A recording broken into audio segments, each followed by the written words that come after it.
बात है, सुंदरपुर के जंगल में एक टूनी नाम की चिड़िया रहती थी। उसकी एक जुड़वा बहन भी थी जिसका नाम मुन्नी था। टुन्नी जहाँ बहुत सुलझी हुई और नेक दिल चिड़िया थी, वहीं दूसरी तरफ उसकी बहन मुन्नी चिड़िया बहुत शरारती और चालाक थी। अगर कोई भी बुरा काम होता तो ये समझ लीजिए कि उसमें टुन्नी चिड़िया का हाथ जरूर होता, पर डांट बेचारी टुन्नी को खानी पड़ती। एक दिन की बात है, देख मुन्नी, तू अपनी आदतों से बाज आ जा, वरना अच्छा नहीं होगा। गलती तू करती है और डांट मुझे खानी पड़ती है। तो क्या हुआ, बड़ी बहन को कभी कभी छोटी बहन के बदले भी डांट खा लेनी चाहिए। ये सिर्फ एक बार की बात होती तो चलता, पर अब तेरी वजह से हर रोज मुझे डांट खानी पड़ती है। बस अब बहुत हुआ, मैं तुझे आखिरी बार वार्निंग दे रही हूँ, आगे से ऐसा कोई भी काम मत करना। ठीक है, मैं आगे से ऐसा नहीं करूँगी। टूनी ऐसा कहकर मुन्नी के कमरे में चली जाती है। टूनी के जाते ही मुन्नी अपने पुराने अंदाज में आ जाती है और मन ही मन कहती है, मुन्नी इतनी आसानी से बदलने वाली नहीं है।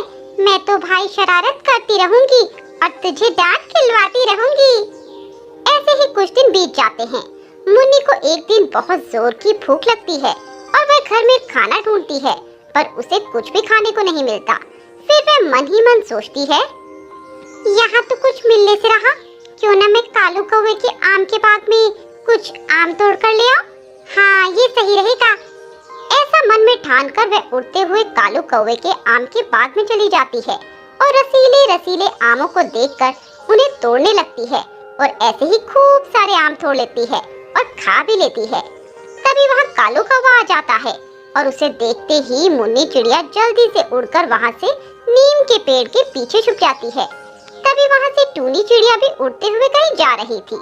कालू टूनी को वही आम का चोर चिड़िया समझ लेता है और उसे पकड़ लेता है। अरे ओ चिड़िया, कहाँ जा रही है?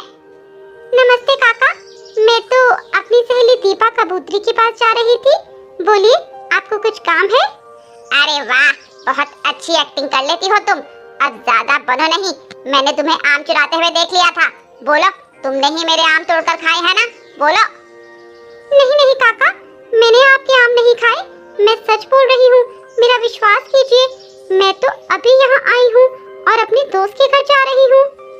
अच्छा, अब चोरी करती पकड़ी गई तो बहाने बना रही है। मैंने तुझे अपनी आंखों से मेरे बाग में देखा था और तुम मुझे देखते ही भाग गई। मैं झूठ नहीं बोल रही काका, मैं सच बोल रही हूँ, मैंने आपके कोई आम नहीं खाए। अच्छा, तो तू ऐसे नहीं मानेगी, रुक, मैं तुझे अभी बताता हूँ। कालू टूनी को उसके घर ले जाता है और उसके माँ बाप को उसकी चोरी के बारे में बताता है। देखिए भाई साहब, मैं आपकी बहुत इज्जत करता हूँ, पर आपकी यह लड़की ये आपकी इज्जत मिट्टी में मिला देगी। अरे क्या हुआ कालू भाई साहब? आपकी इस बेटी को मैंने चोरी करते हुए रंगे हाथ पकड़ा है। यह मेरे बाग से आम तोड़कर खा रही थी और जब मैंने इसे चोरी करते पकड़ा तो यह मुझसे झूठ बोलने लगी। पिताजी, मैंने कोई चोरी नहीं की, काका को कोई गलतफहमी हुई है। मैं इसे आखिरी बार छोड़कर जा रहा हूँ। आगे से मैंने अगर कभी इसे चोरी करते पकड़ा तो सीधे पुलिस के हवाले कर दूंगा। फिर मैं आपकी इज्जत का भी ख्याल नहीं करूंगा। ऐसा बोलकर वह कालू कौवा गुस्से से वहाँ से चला जाता है और उसके जाते ही टूनी अपने पिताजी से कहती है, पिताजी, मेरा विश्वास कीजिए, मैंने कोई चोरी नहीं की। आप तो जानते हैं ना मुझे लगता है ये मुन्नी ने किया है और सुबह वे घर में भी नजर नहीं आ रही है। हाँ बेटा, ये उसी का ही काम होगा, आने दे उसे, देखता हूँ। शाम को मुन्नी घर आती है और उसके आते ही टूनी और उसके पिता उसकी क्लास लगा देते हैं। मैंने तुझे मना किया था ना, फिर से ऐसा काम नहीं करना, पर तूने मेरी बात नहीं मानी और तूने चोरी की और आज तेरी वजह से कालू काका ने मुझे डांटा और वो आकर पापा को भी खूब खरी खोटी सुनाकर चले गए हैं। सब तेरी वजह से। मुन्नी सर झुकाए सब सुन रही थी। वह उनकी बातों को एक कान से सुनती और दूसरे कान से निकाल देती। अगले दिन मुन्नी आज फिर कोई नई शरारत करने का प्लान बना रही थी। फिर उसे चुन्नू तोते का ख्याल आता है और वह उसके घर जाकर उसकी पत्नी के कान की सोने की झुमरी चुरा लेती है। उसे चोरी करते हुए चुन्नू देख लेता है। वह उससे बचने के लिए उड़ती हुई भागे चली जाती है। रास्ते में मुन्नी से वह झुमकी कहीं खो जाती है। हे भगवान, अब तो वो चुन्नू तोता मुझे छोड़ेगा नहीं। अब मैं क्या करूं? बेटा बस से भाग कर तू कहाँ जाएगी? अब चल मेरी पत्नी की कान की झुमकी दे। काका मुझसे वो कान की बाली गुम हो गई, मुझे माफ कर दो। क्या तूने वो झुमकी खो दी? मुझे नहीं पता, तू मुझे मेरी झुमकी वापस दे।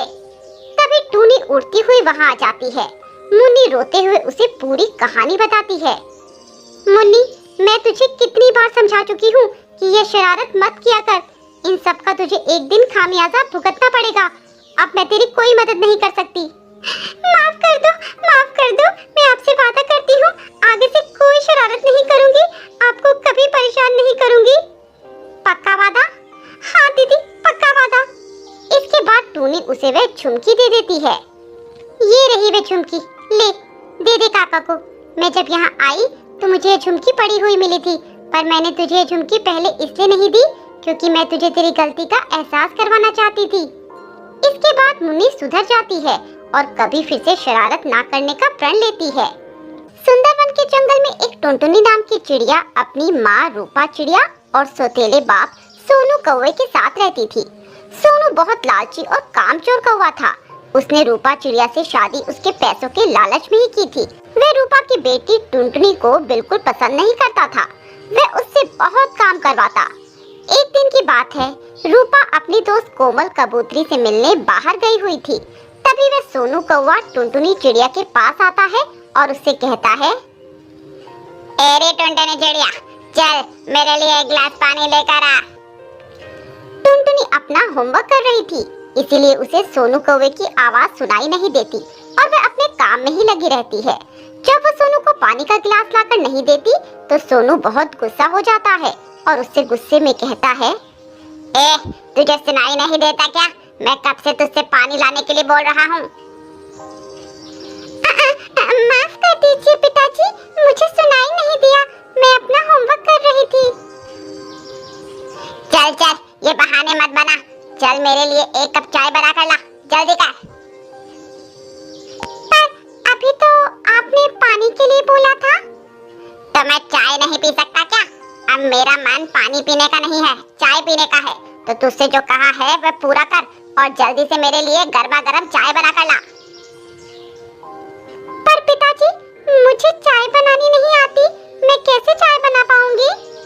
तो चाय बनाने के लिए क्या मैं तेरे स्वर्गवासी बाप को बुलाकर लाऊं? चल अब ज्यादा मेरा दिमाग मत खा और मेरे लिए अच्छी सी चाय बना कर ला। सोनू की ये बातें सुनकर टुनटुनी रसोई में चली जाती है और जैसे तैसे सोनू के लिए चाय बनाती है और उसे लाकर देती है। ये लीजिए चाय पिताजी। सोनू वो चाय पीता है और उस चाय का टेस्ट बिल्कुल खराब था, इसीलिए वह चाय टुनटुनी के ऊपर फेंक देता है। ये चाय बनाई है तूने, ले पी ले खुद ही। इतनी बड़ी हो गई पर कुछ काम नहीं आता, एक ढंग की चाय बनानी भी नहीं आती। पता नहीं कब तक इन दोनों माँ बेटी को झेलना पड़ेगा। पिताजी मेरा चेहरा बहुत जल रहा है, मुझे बहुत दर्द हो रहा है, मुझे डॉक्टर के पास ले चलिए। तेरी माँ मुझे कोई नोटों की गड्डी नहीं थमा गई जो मैं तेरे ऊपर खर्च करता फिरूं। ऐसा कहकर सोनू कौवा वहाँ से चला जाता है और टुनटुनी चिड़िया दर्द से करहा रही होती है और अपने पापा की तस्वीर देखकर उनसे कहती है, पापा अगर आप जिंदा होते तो कितना अच्छा होता, आप मुझे कितना प्यार करते और बाहर जगह घुमाने के लिए भी ले जाते। पर ये पिताजी ऐसे नहीं है, ये मुझसे बिल्कुल भी प्यार नहीं करते और मुझे डांटते रहते हैं। आज देखिए उन्होंने मेरे साथ क्या किया, उन्होंने गरम गरम चाय मेरे ऊपर फेंक दी और मेरा चेहरा जल रहा है। ऐसे रोते रोते टुनटुनी चिड़िया वहीं पर सो जाती है। शाम को सोनू कौवा वापस आ जाता है और टुनटुनी से कहता है, ए टुनटुनी याद रखना, अगर तुमने आज की बात किसी को बताई तो अच्छा नहीं होगा, नहीं तो आज तो कुछ भी नहीं, मैं एक दिन तुझे इससे भी ज्यादा दर्द दूंगा। नहीं पिताजी, मैं किसी को ये बात नहीं बताऊंगी, बस आप मुझे मारना मत। ठीक है, चल मेरे पैर दबा, मेरे पैरों में बहुत दर्द हो रहा है। ठीक है पिताजी, मैं अभी दबाती हूँ। और जरा अच्छे से दबाना। ऐसा कहकर टुनटुनी उस सोनू के पैर दबाने लगती है। तभी सोनू उससे कहता है, तेरे हाथों में जान नहीं क्या? जरा ढंग से दबा। खाने को तो पूरा दिन खाती ही रहती है, पर शरीर में जान बिल्कुल भी नहीं है। ठीक है पिताजी, मैं और अच्छे से पैर दबाती हूँ। ऐसा कहकर टुनटुनी सोनू के पैर अच्छे से दबाती है। तभी रूपा चिड़िया वापस आ जाती है और टुनटुनी को सोनू के पैर दबाते देखकर टुनटुनी से सवाल करती है। बेटा टुनटुनी, तू ये क्या कर रही है? और सोनू जी, आप क्यों टुनटुनी से पैर दबा रहे हो? आपको शर्म नहीं आती इतनी छोटी बच्ची से ऐसा काम करवाते हुए? नहीं माँ, इसमें पिताजी का कोई दोष नहीं है। वो तो मैंने ही पिताजी से पैर दबाने के लिए कहा था, क्योंकि पिताजी दिन भर कितनी मेहनत करते हैं, इसीलिए वे थक जाते होंगे। तो क्यों ना मैं उनके पैर दबाकर उनकी कुछ सेवा कर दूं? हाँ रूपा, हाँ, मैं तो टुनटुनी बिटिया को कब से मना कर रहा था, पर ये मेरी बात सुन ही नहीं रही थी। फिर मैंने सोचा क्या बच्ची का मन दुखाया जाए, इसीलिए मैंने भी इसकी मांग मान ली। अरे मुझे माफ कीजिएगा, मैंने कुछ गलत ही सोच लिया था। अरे रूपा, कोई बात नहीं। बाकी मैं टुनटुनी बिटिया को अपनी जान से ज्यादा चाहता हूँ, एक ही तो बेटी है मेरी। ऐसा कहकर वे सभी खाना खाकर सो जाते हैं। पर आज रात को सोनू को नींद नहीं आ रही थी। वह मन ही मन किसी नए जाल को बुनने में लगा था। आज तो बाल बाल बच गए, वरना अगर रूपा को ये बात पता चल जाती कि मैं टुनटुनी से जबरन काम करवाता हूँ, तो वो मुझे घर से निकाल फेंकती और मैं फिर से दर बदर की ठोकरें खाता फिरता। समझदारी इसी बात में है कि अपने प्लान को जल्द से जल्द पूरा किया जाए और इन दोनों माँ बेटी को मार के यहाँ से 9-2-11 हुआ जाए। अगली सुबह सोनू कौवा जल्दी उठकर सबके लिए नाश्ता बनाता है और उस नाश्ते में जहर मिला देता है और सबको खाने के लिए बुलाता है। आ जाओ रूपा और मेरी प्यारी बेटी टुनटुनी, जल्दी आ जाओ। देखो पापा ने आप दोनों के लिए अच्छा अच्छा खाना बनाया हुआ है, जल्दी से आ जाओ। अरे वाह, खुशबू तो बहुत अच्छी आ रही है, पर आपने क्यों सुबह सुबह इतनी मेहनत की? मैं उठकर खाना बना देती ना। अरे तुम तो रोज खाना बनाती हो, आज मैंने बना लिया तो क्या हो गया।